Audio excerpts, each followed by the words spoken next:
Hello. Welcome to my video on Inktober from a person who doesn't really like Inktober all that much.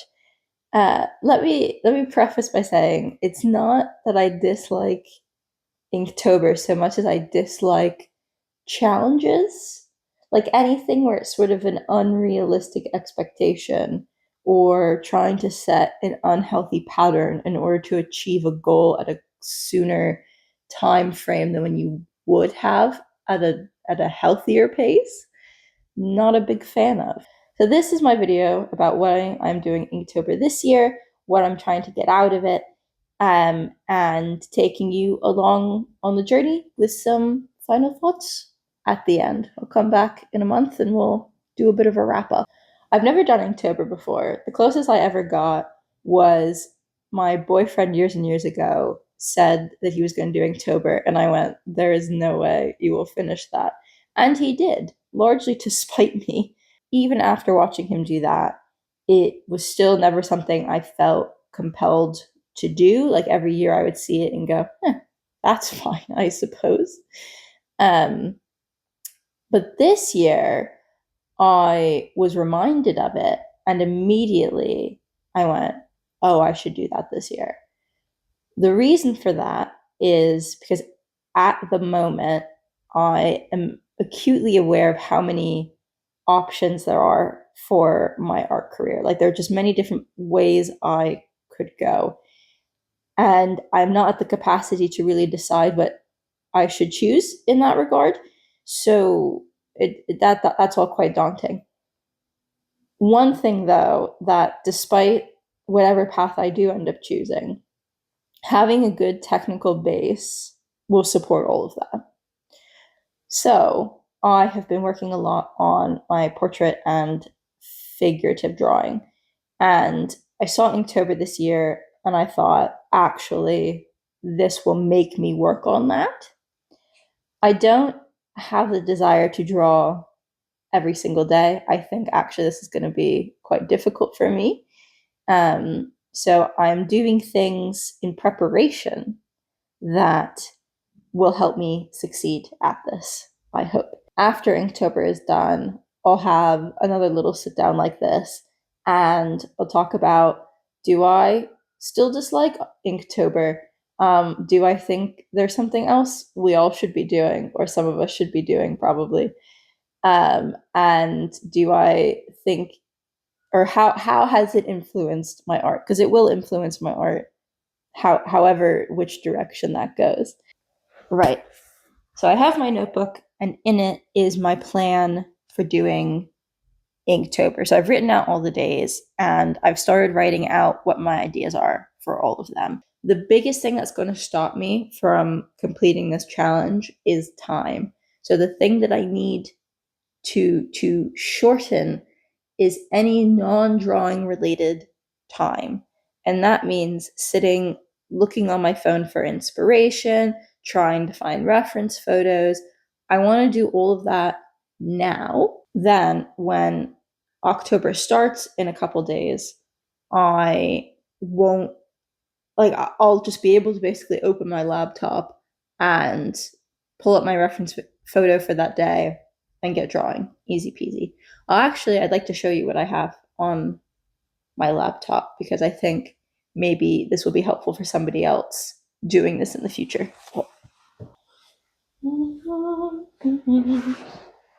So I have on my laptop just an app that came with my MacBook that allows me to paste images onto it, kind of like a storyboard or like a post-it board. And I've set it up so that I have all of the days in these columns here, and then besides them, I have my reference photos. You can see I haven't found a reference photo for every day. Some of them I'm just going to take a photo of something and I haven't yet taken that photo. But for the most part, I'm putting together the sort of theming, I guess, of what I want to accomplish. They're all about figures, as you can see from it. There's all of them are people or paintings of people. And then I've got a couple over on the side that I'd like to draw at some point, but I don't know if or where they'll fit. And this, yeah, so will guide me on what I need to do. So you can see it's quite nice that I can zoom in, and then all I have to do is like double click it and it will show up my reference photo. And I'm quite pleased about that because this will take me no time at all to just bring it up and start drawing. And so I will have no excuses but to actually finish what I'm doing. All right. Well, now that I've told you what my plans are, I'm gonna get started.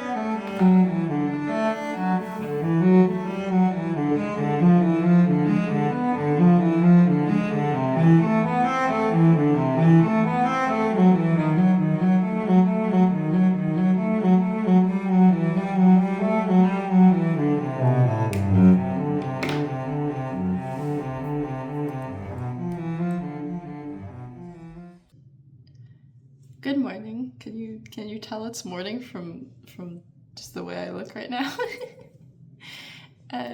It is the first day of October. I have my notebook in front of me. I have my reference in front of me. And I already woke up nervous. And it doesn't help that I have a work meeting I really don't want to go to today. Yeah, this is a realistic first start to Inktober. I have maybe 15 minutes. Now that I have avoided for the entire morning starting this, I have 15 minutes until I need to go to work. And so I'll just kind of put things on a piece of paper, and then after work, I'll come back to it. But yeah, let's see how day one goes. Right, so it is now 7 p.m. and I need to leave now. But that means this is where I'm going to end it for today. It is still very, I would say, on the mediocre side of things. But there's a sort of resemblance. So I'll take it for what it is. But yeah, that's day one. See you later. I almost forgot I had bought this book from the Royal Academy about drawings from Impressionists, as well as like a couple Romanticists as well. And actually, I think this book is really well timed because I still have a number of days. I'm looking at my list. I still have a number of days that I haven't decided what I'm going to draw. We're not quite midway through. I think I'm on number 11 today, so it's October 11. And I just went to the Royal Academy, actually, but I bought this book a while ago. And I think I'm going to go through this and decide what I want to draw. Hopefully I can find more things to add to the list. And also, it's just really fascinating.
Hello, welcome to November. I have made it to the end of a drawing challenge, and you've made it to this portion of the video. So kudos to us both. Inktober was a challenge, I will say, which is good. That was the whole point of me doing it. Had it not been challenging, then it just would have been a silly exercise. And as a result of that challenge, I have learned a few things, and so I've taken some notes of what those are, and I'll go through that with you, and then we'll do what everybody actually wants to see, which is what did I draw? To start on a positive, I have really enjoyed the consistency of doing art every day. It has been a great way to fill my downtime, especially in the mornings, where I will usually get in at least a half hour of drawing in the morning before work. And that's actually just been very peaceful and has helped. I tend to get very anxious in the mornings, and similar to like going out and taking a walk, drawing is a real peace giver. So that is something I would like to continue into the future, is keeping up this habit of drawing, and it stops me from being on my phone for that half hour before work. The flip side to it being a really great use of my downtime is that I have way less free time as a result of this challenge.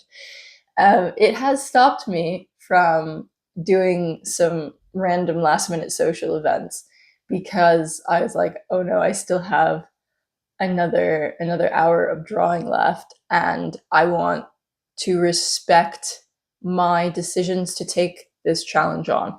So despite how much I enjoy being a little social butterfly, I also love myself enough to stay home and draw. And again, not the worst thing. To do it for a month is fine because you know there's an end to it. But toward the end, wow, was I really looking forward to having some more freedom back in how to choose my downtime. My second main point, and the thing that people actually want to know, did it improve my drawing skills? Overall, yes, I would say yes. My goals had been to be more confident with putting proportions down and to get likeness. So what I draw looks like the person that I am referencing. I definitely improved in the confidence. There would be some drawings I was a lot more prescriptive on, with like measuring the angles, etc., etc. And then other ones I went, well, if I make this big, then this has to be this big, and that has to be this big. And actually, I would see about the same end result between being quite prescriptive or just feeling the proportions out as I go, because that's something that becomes more intuitive as you draw. Not that you shouldn't still measure, but you find ways to do so, how do you say, less with a ruler and a pencil and more with visualizing it. As for the likeness, that one's a bit trickier because I'm realizing it's not so much about capturing a likeness as it is knowing or having like a deep familiarity with how faces are formed, and then the flexibility within that. So I felt like I was often quite good at capturing likeness for things like the mouth and the nose and the general face shape. But what I've learned, and I kind of flagged this to myself before I started this challenge, was that I hadn't spent any time learning how to draw eyes just on themselves. I had been learning to draw noses and had spent also some time drawing mouths as well. And so as I was going through this drawing challenge, I found doing those parts of the face quite easy. And then when it got to the eyes, I was a bit like, I think I know what I'm doing.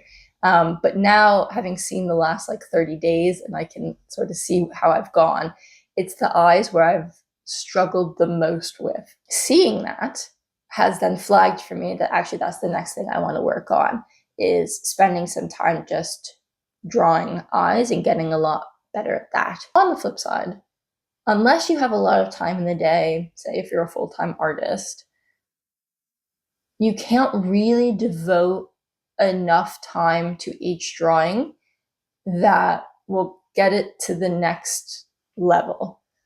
There was a point that I started to realize in order for the drawing to improve, I needed to spend more time on it, which doing a drawing challenge doesn't really give you that. You realistically have 2 and maybe like max 3 or 4 hours on a weekend to draw. And if you want to make something of a really good study, you actually need way more time than that. Or at least I do, because I'm still quite a beginner. And I can't so quickly generate things that take a technical ability that I don't really have yet, that I'm still learning. So that's something I also want to get into later, is rather than doing a bunch of small pieces, I want to spend more time doing portraits and figures, and be able to come back to that image, and work on it over a series of days or just over a longer period of time generally. So those are the main things that I've learned. I'm very grateful that I've done this. Do I think Inktober is always worthwhile to do? I can't say yes to that. Nor can I say definitively if I will do it again next year, because it will completely depend on what my goals are next year. So for example, if I'm really wanting to hone in on like doing some very technical pieces, then Inktober is not really for me. But if there's like a specific thing that I want to work on that I will be better suited to learn over like just doing it consistently, then yes, then I would take it. So if you're thinking about this next year, maybe you're seeing this video in a year from now, and you're wondering, should I do Inktober? Depends. That's my answer. Depends. Depends what you want. And you can be more flexible with it. So for example, if you wanted to do the weekly challenge where you pick one thing in the week, then that would actually give you more time to work on a piece than if you were doing it every day. So maybe that's something I'll consider next year. But overall, unless you're really trying to gain something from this, I wouldn't do it. You won't finish, quite frankly, unless you really have a purpose outside of I just want to tick box this challenge. You won't do it. Nobody would do it.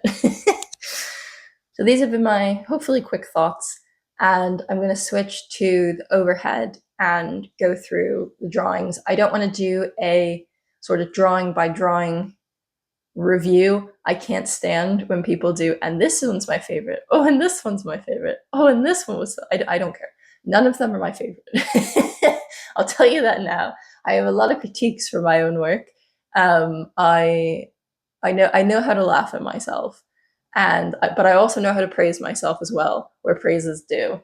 So this would be more a holistic review of what I did over 30 days than necessarily a review of each piece, because each piece doesn't really have a lot of meaning to me specifically. They were just the thing I needed to draw in order to build these skills.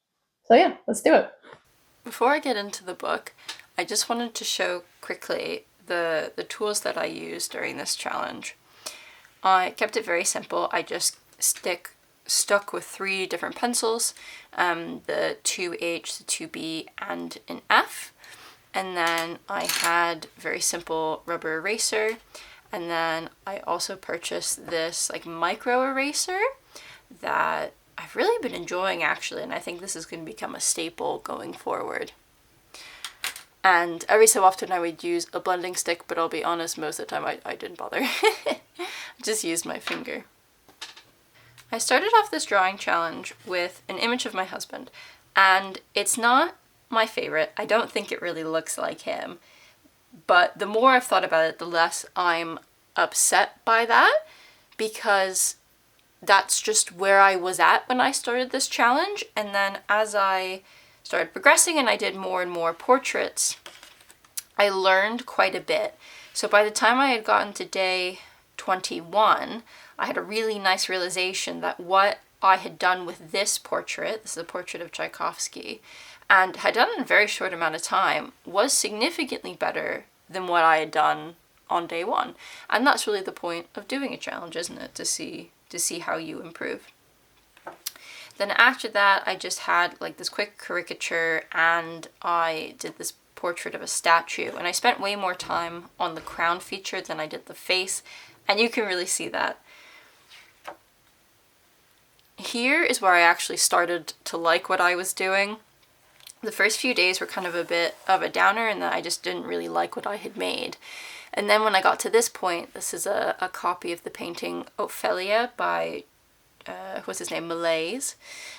And it's more in the style that I like, and I actually think I got the likeness quite well. The hand detail I'm really proud of. And then on the opposite page, I have an image of Artemis. It's a statue at the Metropolitan Museum of Art in New York. And again, it's just sort of within this classical kind of romantic realm that I enjoy in my art. I then have this just very quick sketch of my ear and one of my favorite earrings, and a drawing of someone that I used to watch as a child doing some stretches. This is just a quick drawing of myself, not really anything to say there. This one I like a lot. Again, it's sort of within that very romantic feel to it. I really like his cape. You can see toward the bottom here there's a tail, and I think it's meant to be a lion as his cape. This is Atlas holding up the globe. Here I was getting a lot more confident about my ability to draw figures. So here's a lady sweeping the streets of South Philadelphia, and she just kind of looks like she's dancing, which I really appreciated. Then here I was getting a lot better at likeness. So this is, what's his name, Sting, the artist. And I really like how the torso looks. Similarly with, it's not facial hair, but the chest hair here, I was focused more on the planes of light than I was individual hairs, which is what I think had messed with me the first time. Then I got a couple more figures here. She's somebody that I watch on YouTube who does weightlifting, and I just think all the poses that you have to do are quite fascinating because it's not how you would normally stand, so it's quite unique. Then this figure I'm quite happy with because the foreshortening on it was complicated, or at least in my mind it was complicated. So I had done a lot of thinking in order to get this right, and it turned out well, and I think the likeness was pretty good as well. So overall I was just very happy with this. This is a portrait of Edward Munch, who painted The Scream. That's who this is. And then on the opposite page, this is one of Jericho's insane portraits. Now, I really like those paintings, and I don't think I did it justice. I also don't think a drawing of them will really capture how they look. I'll show a photo on the screen. It's just like more dynamic as a painting, and you don't see that color scheme that when it's in graphite.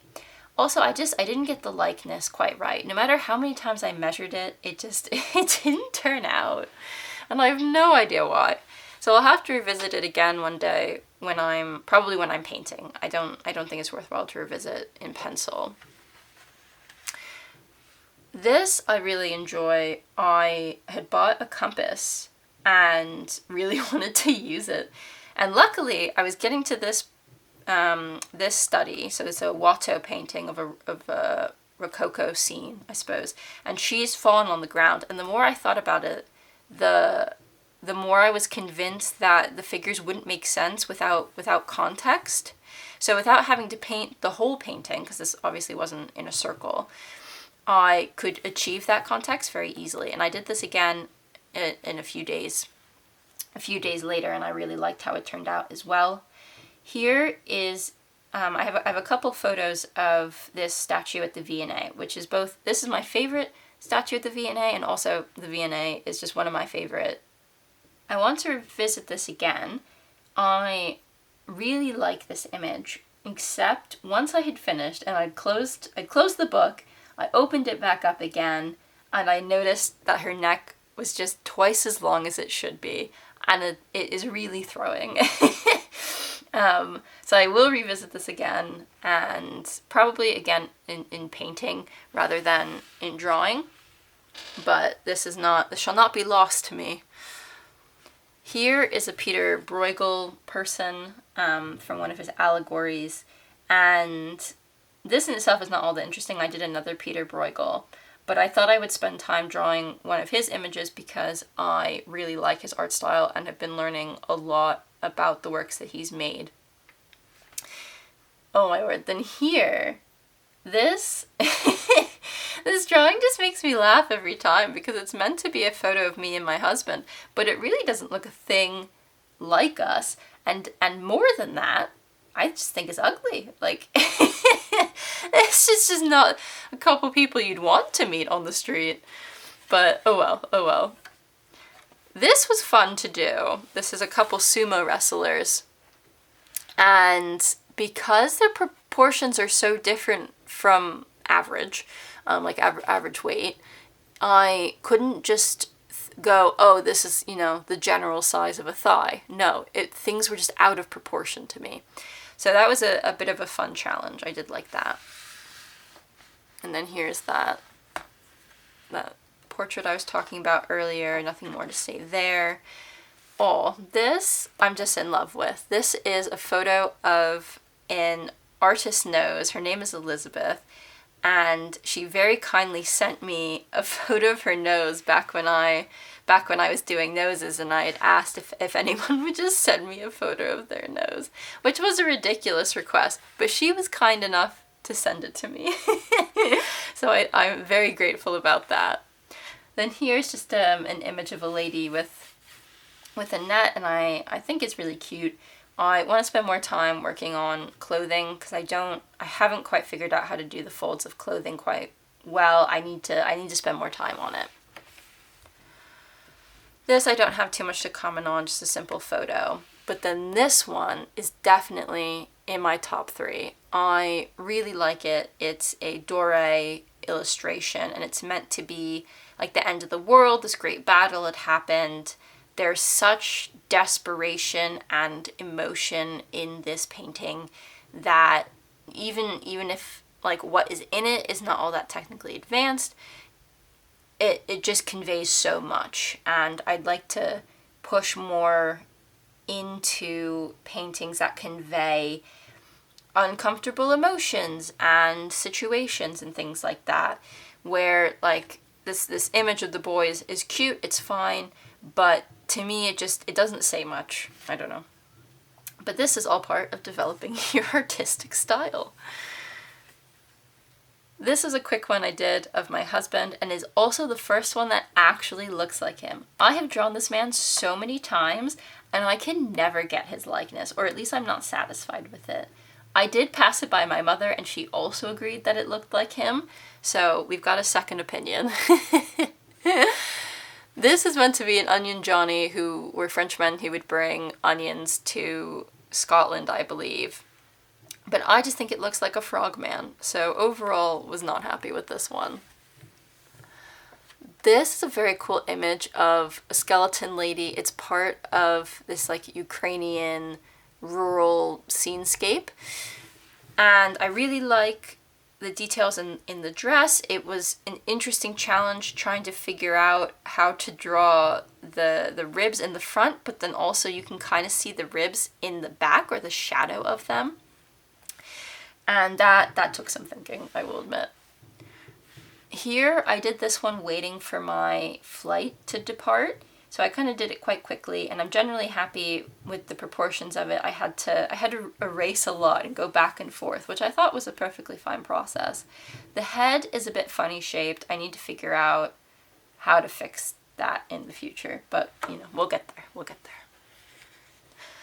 Then on the last couple days, I was in Spain, so I was in vacation at that point. And with this one, the light at the table had shone really brightly, and so I couldn't actually see what I was doing. And so I'm happy with how the torso turned out. The eyes, I must have done 3 or 4 times. And every time I didn't like it. I didn't like it for different reasons. So eventually I gave up and I'm like, right, that's just something I need to work on. Finally, I have this Peter Bruegel image, and I took my time with it. I realized I didn't need to finish on the 31st. I was on vacation, and I just wanted to draw as I pleased, and it was nice. I enjoyed working on this, and then I had gone back and redone some of these, or I touched them up really. But yeah, that's everything that I did in 31 days. Jumping on quickly to say thanks so much for watching this video. If you want to support my channel, please leave a comment or like the video, and I will see you very soon. Thanks a lot.